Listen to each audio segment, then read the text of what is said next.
এই সূরাটি শুধুমাত্র পড়ুন, 1 মিনিটই টাকা আসবে, টাকা রাখার জায়গা হবে না। দেখেন, কথা তো শুনতে খুব ভালো লাগলো, কিন্তু এরকম কোনো হাদিস কোরআনে নাই যে সূরা পড়তে গেলেই আপনার টাকা আসবে বা টাকা রাখার জায়গা হবে না। দুনিয়াতে টাকা পয়সা পরিশ্রম মেহনত না করলে আসে না, পরিশ্রম মেহনত না করলে আসে না। তো আমি এতটুকুন বলবো যে আপনি মেহনত করুন। হ্যাঁ, সূরা দোয়া আছে, আল্লাহর উপর তাওয়াক্কুল আছে।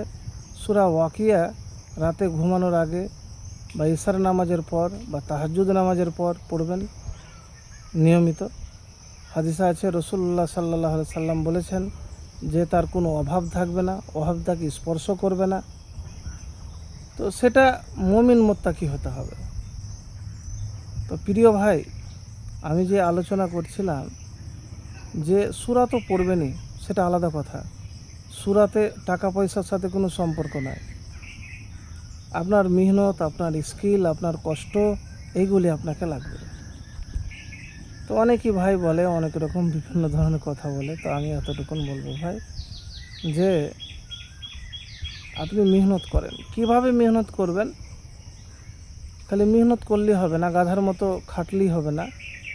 যে আপনাকে সময়কে তো কাজে লাগাবেন এবং সঠিকভাবে আপনাকে পরিকল্পনা করে আগাতে হবে।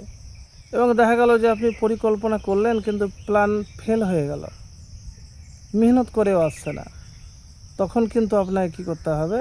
যে বেশি বেশি করে ইস্তেগফার করতে হবে, আল্লাহর কাছে দোয়া করতে হবে। তার আগেও করবেন, পরেও করবেন।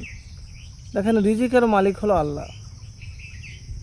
তার কাছ থেকে আপনাকে চেয়ে নিতে হবে, সেটা টাকা হোক, সুখ হোক, শান্তি হোক, বা যে কোনো জিনিসই হোক, বা পরকালে জান্নাত হোক। এগুলি তার কাছ থেকেই আপনাকে চাইতে হবে, বারবার চাইতে হবে। হতাশ বা নিরাশ হলে হবে না। তো এবারে কী দোয়া পড়বেন? দেখেন, আমি আপনাকে শুধু বলতে পারবো। রাতে সূরা ওয়াকিয়া পড়বেন, প্রতিদিন সূরা ইখলাস পাঠ করবেন, হ্যাঁ, কম করে 10 বার। তারপরে কাজ করার সময় আল্লাহুম্মা ইন্নী আউযু বিকা মিনাল ফাকরি ওয়াল কিল্লাতি ওয়াজ জিল্লা বেশি বেশি করে পড়বেন। এইগুলি করবেন, একবার করে তো দেখুন, ইনশাল্লাহ ফলাফল পাবেন। হতাশ হবেন না ভাই। তো এতটুকুন বলবো। যদি ভিডিওটি ভালো লাগে আপনাকে, তাহলে অবশ্যই শেয়ার করে দেবেন।